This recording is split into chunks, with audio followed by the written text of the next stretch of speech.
Olá pessoal, de novo aqui. Vamos fazer a correção agora de uma nova lista de questões que fala da ditadura militar, tá? Então, rapidamente, vamos lá para a nossa tela, nossa lista de questões. Ah, vamos lá, primeira questão da UERJ 2025, traz a letra aqui de uma música do Gilberto Gil, Back in Bahia, né? De volta à Bahia. Ah, Tá, vamos lá. Vamos fazer uma leitura rápida aqui, tá? Lá em Londres, vez em quando me sentia longe daqui, vez em quando me sentia longe, dava por mim, puxando o cabelo nervoso, querendo ouvir se ele campelo para não cair. Naquela fossa em que vi um camarada meu de Porto Belo cair, naquela falta de juízo que não tinha nenhuma razão para curtir, naquela ausência de calor, de cor, de sal, de sol, de coração para sentir tanta saudade, preservada num velho baú de prata dentro de mim. Digo um baú de prata porque prata é a luz do luar que tanto falta me fazia junto ao mar, mar da Bahia, cujo verde vez em quando me fazia bem relembrar, tão diferente do verde, também tão lindo dos gramados campos de lá. Ira do norte, não sei se por sorte ou por castigo hei de parar por algum tempo, que afinal passou depressa por tudo tem, como tudo tem de passar. Hoje eu me sinto como se ter ido fosse necessário para voltar. Tanto mais vivo, de vida mais vivida, dividida para lá e para cá. Bom, vamos lá. Né? Deixa eu ver aqui. Aqui fala, né? Vamos lá. Essa canção foi gravada originalmente em 1982. Então já me dá uma dica aqui, né? Tudo bem, lógico que essa atividade aqui, né, tá dentro de uma lista de questões de ditadura militar. Mas se tivesse lá uma prova de vestibular, né, Gilberto Gil ele tem uma carreira muito, né, por um tempo muito grande. Não sei em qual momento, né? Mas aí já dá aqui que foi gravado em 72, então foi durante a ditadura por Gilberto Gil, no momento mais repressivo dos governos militares vigentes no Brasil entre 1964 e 1984. Então foi durante o período repressivo, tá? O período lá dos anos de chumbo. Considerando o contexto histórico de sua gravação, as duas principais ideias que explicam a referência à Bahia são. Então ele fala, né, da Bahia de uma forma o quê? Né, de conformismo, passadismo, ressentimento ou exílio? Ele fala do exílio, né? Então vou marcar aqui a letra A, tá? Ele fala de exílio, ele fala de reelaboração, tá bom? Vamos lá, 2, Unicamp 2024. Prisões e torturas igualmente triplicaram, principalmente as de jornalistas. Dentre elas, mais emblemática foi a de Vladimir Herzog, diretor da TV Cultura, que, embora fosse militante do PCB, não desenvolvia atividade clandestina nem pertencia aos quadros do partido. Herzog foi assassinado dentro do DECOD, sendo a versão oficial de sua morte falsamente atribuída a um enforcamento. Em sua autobiografia, Rita Lee publicou o bilhete de Elis Regina que fazia menção a uma música feita para Vlado, né, o apelido do Herzog, que obviamente fora censurado. Então estou falando de censura, estou falando de repressão, né? Estou falando da morte do Herzog, que nós já comentamos em sala de aula, tá? Então, eu vou marcar qual alternativa aqui? Eu vou marcar a letra D. Vladimir Herzog e outros jornalistas foram vítimas de perseguição política, prisões, torturas e execuções realizadas por militares com apoio de parte da sociedade civil, né? Por isso que eu coloquei lá até o título, né? Ditadura civil militar, né? Em nome da ideologia de segurança nacional. Então, em nome da ideologia da segurança nacional, estamos em guerra, guerra contra o socialismo, os inimigos internos são os mais perigosos, tá? Então, temos que eliminar esses inimigos dentro do seio da nossa sociedade, né? Nós temos essa perseguição aí a elementos subversivos, né? Letra D, ok? Vamos lá. 3. Leia o texto abaixo. Com relação à política externa da ditadura civil-militar, considera as afirmações. Então vamos ter que ler o texto observando o que? A política externa da ditadura civil-militar. Após a derrubada do presidente João Goulart, o Brasil se tornou importante base contra-revolucionária. Tá? Vamos grifar isso. O Brasil se tornou importante base contra-revolucionária e aliado estratégico da política dos Estados Unidos. A importância do Brasil para a estratégia dos Estados Unidos na região. Qual região? América Latina, né? Capacitando militares de outros países em cursos de ação contra a guerrilha, técnicas de interrogatório, métodos de repressão. Olha só como que o Brasil foi importante, né? Ele capacitou militares de outros países nessas técnicas, né? Além de dar apoio, olha só, dar apoio permanente à ditadura do Paraguai. As ações mais ousadas do Brasil nesse período foram a participação no golpe de Estado que derrubou o governo do general Juan José Torres na Bolívia. Olha só, participação no golpe de Estado, né, lá na Bolívia, e a preparação do plano para invadir o Uruguai, denominado Operação 30 Horas, caso ocorresse a possibilidade de uma vitória eleitoral da Frente Ampla no processo eleitoral de 71, tá? Invasão do Uruguai aqui. Então, o texto vai falar qual que foi o posicionamento do Brasil, qual que foi a política externa do Brasil. O Brasil interviu, né, na política dos países vizinhos, né? Funcionando como um aliado dos Estados Unidos, né? Um importante centro aí contra-revolucionário na região da América Latina. Vamos lá. Com relação à política externa da ditadura civil-militar, considere as afirmações abaixo. Atuou em consonância com os interesses políticos e econômicos dos Estados Unidos para exercer um controle sobre possíveis avanços de forças de esquerda no continente? Sim. Manteve uma política neutra em relação à realizações de eleições democráticas nos países vizinhos? Não. Está falando lá, ó, num texto, que se a Frente Ampla vencesse no Uruguai, o Brasil tinha um plano de invadir o país, né? Então não foi uma posição de neutralidade. Buscou uma aproximação com agentes repressivos dos países vizinhos? Sim, inclusive atuou na colaboração, né, para o treinamento dos agentes repressivos dos países vizinhos. Então, a 1 e a 2 estão, a 1 e a 3 estão corretas, letra D, né? Letra D. Belezinha? 4. Vamos ler primeiro aqui o comando, tá? O texto acima se refere a um dos movimentos mais importantes do Brasil contemporâneo, a campanha direta já. Opa, pera um pouquinho então. O texto já está falando da campanha direta já. A gente vai olhar o texto com essa perspectiva, né? Considerando uma movimentação política e social no Brasil na época, assinaram a afirmação verdadeira.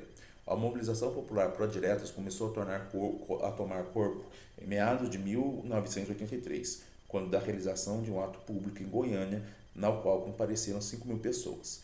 Seus promotores foram Ulisses Guimarães e Teotônio Vilela, este também autor do programa de emergência do PMDB, que defendia as diretas já, a moratória e a convocação da Constituinte. Tá? Então, uma pressão política aí uma pressão popular, né, na verdade, pela aprovação de uma emenda constitucional que permitia eleições diretas a presidente. Letra A reforma política feita pelo Estado que permitiu a volta do pluripartidarismo, objetivava dar voz aos vários segmentos sociais através de uma representação mais variada? Não. Na verdade, foi uma tentativa de dividir a oposição, né? A reforma pluripartidarista. B. A abertura política em andamento no governo Figueiredo era aplaudido por toda a sociedade brasileira ansiosa pelo fim da ditadura. Não.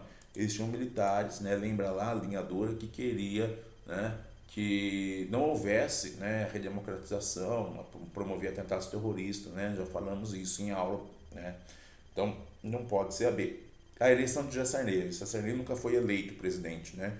Ele se tornou presidente porque ele era vice de Tancredo Neves. Quem foi eleito foi Tancredo Neves. Então, por eliminação, ficamos com a D, né? Cresceram os movimentos sociais urbanos, que reivindicavam melhores condições de abastecimento, atendimento médico e urbanização. Então, não só uma reivindicação política, mas é uma reivindicação também por melhor condição de vida, tá? Muito bem. 5. São características da política e do modelo econômico adotados durante o período do regime militar, respectivamente. A adoção da doutrina de segurança nacional para subsidiar o enfrentamento aos opositores internos, sim. E uma grande flexibilização da economia sem participação estatal? Não. Com forte participação estatal. Com forte participação estatal. Então, A não pode ser. O uso de métodos baseados na chamada contra-insurgência para identificar e reprimir suspeitos de atividades de oposição ao regime, criação de empresas estatais como a Vale do Rio Doce e Companhia Siderúrgica Nacional, não. Essas empresas foram criadas durante o governo Vargas. A difusão midiática de um forte discurso de propaganda ufanista e o emprego de uma reforma agrária, nunca. Reforma agrária, nunca. O emprego do chamado terrorismo de Estado, que incluía a prática de tortura e o fenômeno do milagre econômico, Um crescimento exponencial da economia que permitiu ao final do regime saldar a dívida externa? Não. Saldar a dívida externa? Não. Até aí, até podia ser, mas quando falou lá saldar a dívida externa, não. E o uso de uma estratégia de controle e repressão violenta por meio de organismos como o Sistema Nacional de Informações, o SNI, e o Departamento de Ordem Política e Social, os DOPS, e uma forte interferência do Estado nos setores estratégicos da economia, sim. Então, letra E. Só marcar aqui. Letra E. 5E. 6. Então, vamos dar uma olhadinha no comando da questão. Tá? Um textinho aqui. A distensão mencionada não é certa. Então, vamos ver o que o texto fala sobre distensão. Tudo no governo Geisel girou desde o princípio em torno da distensão. Olha aqui a distensão. Aqui. Achamos a bendita da distensão já. Pensamento central do presidente e de seu assessor político transformado em chefe da Casa Civil, o general Goberi do Couto e Silva. Sobreviventes ambos, quem ambos? O Geisel e o Goberi do governo Castelo Branco. Opa, apareceu Castelo Branco aqui. Retomaram em política interna a orientação geral dos primeiros tempos. Qual que era a orientação geral dos primeiros tempos? Lembrando lá, né, que os militares eles não eram homogêneos, né? Existiam duas tendências muito fortes entre os militares. O grupo castelista ou a ala moderada, a ala branda, né, do Castelo Branco, que queria, né, um retorno às liberdades democráticas no Brasil, né? Então a ditadura não se manteria por muito tempo, né? A ideia era essa, né? E a linha dura, que queria, né, o controle por parte dos militares, né, da sociedade brasileira, da política brasileira, né? Vamos lá então, retomar o nome oficial de extensão e não abertura ou redemocratização denunciava o real significado da ideia. Não se cogitava devolver logo o poder ao serviço, como os objetivos de 64, como seus objetivos de 64 tivessem sido alcançados. Então, uma distensão, né, mas não uma redemocratização. A distensão mencionada não é certa, então vamos lá. Buscava restabelecer a lógica política, os projetos iniciais do governo? É o que o texto está falando, né? E exatamente, letra A. Demonstrava unidade das Forças Armadas? Não. Acabei de falar, tinham duas linhas muito importantes. Coincidia com a redemocratização em curso dos demais países da América Latina? Também não. Os demais países tiveram lá processos de abertura política diferentes do Brasil, né? Contava com pleno apoio do conjunto do Congresso Nacional, dos principais sindicatos do Brasil? Não, né? Não. Lógico que os sindicatos queriam, né, uma redemocratização e não uma distensão, né? E apoio conjunto do Congresso Nacional, né, do todo o Congresso Nacional, pleno apoio também não, porque tinham políticos também que defendiam uma versão da linha dura, tá? Previa a convocação de uma Assembleia Nacional Constituinte? Não. Legalização do Partido Comunista? Nem pensar, tá? Então, letra A. 7. 31 de março de 64, um golpe militar derrubou o João Goulart, iniciando um período de 21 anos da ditadura militar brasileira. No que diz respeito a esse período, assinaram a alternativa à afirmação correta. Correta é a letra C.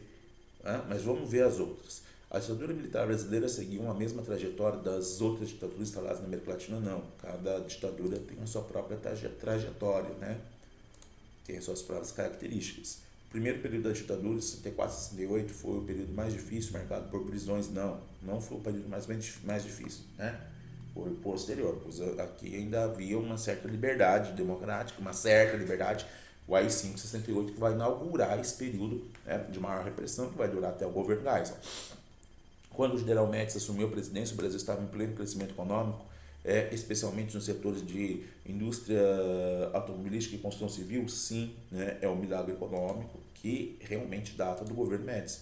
A abertura política no Brasil começou no governo do general João Batista Figueiredo? Não, começou no governo do general Ernesto Geisel. Tá? 8. Né? Então eu tenho ali um trecho de uma música do Chico Buarque, a música Sabiá, e uma arte, né? Aqui uma nota, né, e um carimbo ali, quem matou o Herzog, tá? Então tem duas obras aqui, ó, tá? Vamos dar uma lidinha rapidinho aqui na música. Vou voltar, sei que ainda vou voltar para o meu lugar. Foi lá e É ainda lá que eu hei de ouvir cantar uma sabiá.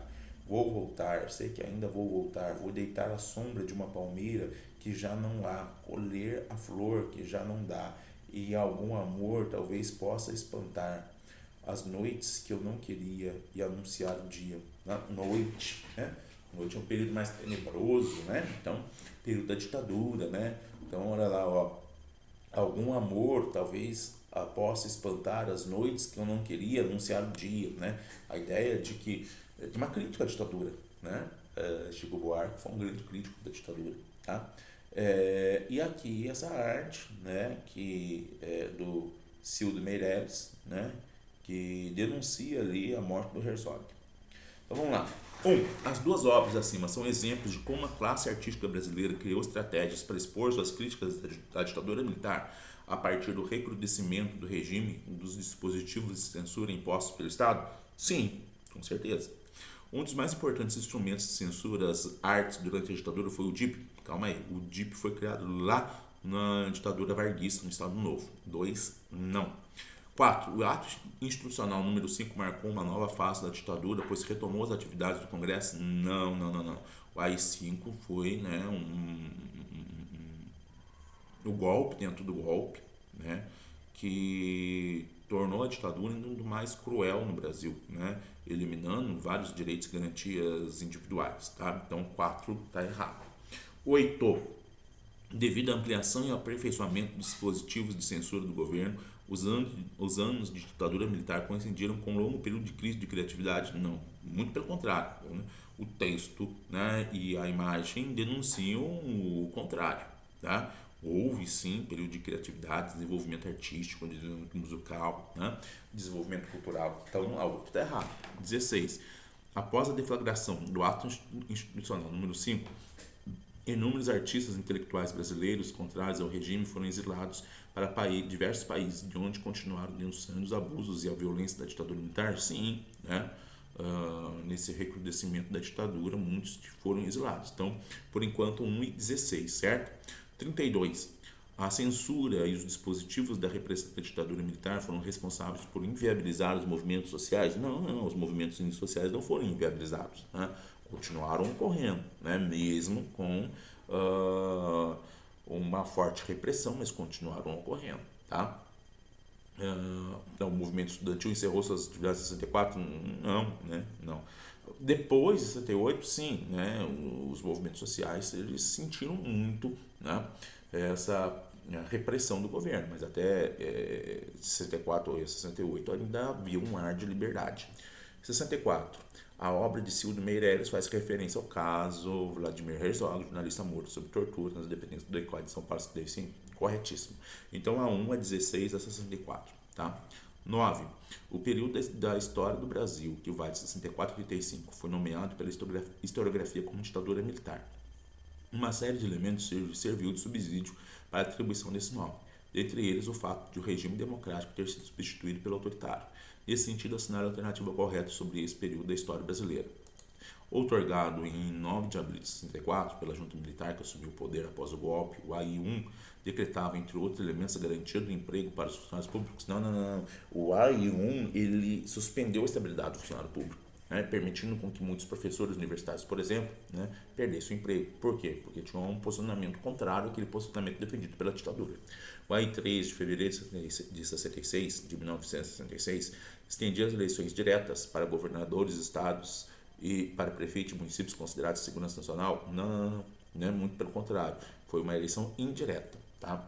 O AI-5 de 13 de dezembro de 68, dentre as suas várias determinações, decretava o artigo 6º que ficavam suspensas as garantias constitucionais ou legais de vitaliciedade, imobilidade e estabilidade. Né? Está certo, né? Está certo aqui sobre o AI-5, tá?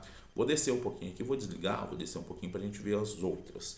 As músicas e canções de protesto encontraram palco nos grandes festivais organizados a partir de 65 pela TV Record, onde também nasceu a Canibália. Não existe Canibália, né?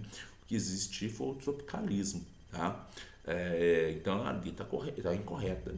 A sequência e a ordem presidencial durante a sequência e a ordem presidencial durante a ditadura militar no Brasil foi Castelo Branco, 64, 67, sim. Costa e Silva, 67, 69, sim. Médici, 69, 74, sim. Figueiredo, não, né? Foi Geisel e depois Figueiredo, tá? Então a I está correta. Então, por eliminação, a gente vai aí na letra C, tá? 10. Então, a gente tem aqui uma charge do Ziraldo, né, publicado durante o governo do João Figueiredo, retrata o presidente à esquerda e um jornalista à direita. Né? Então o presidente lá fala 50% de jornalista. O que o senhor está falando? Da anistia ou da inflação ou da anistia? Tá? Então a charge ironiza o que? O clima de incerteza econômica, né, e política, porque o país pelo que, né, o porquê o país passava no último governo do regime militar. Letra A, tá? Vou marcar aqui, letra A. Belezinha? Vamos voltar aqui a tela só para me despedir de vocês, tá? Então, a correção aí da ditadura militar, os exercícios corrigidos, tá? Vocês podem, né, aproveitar essa correção para fazer a revisão, para poder se preparar melhor para a prova mensal. Belezinha? Abraço, pessoal. Até a próxima.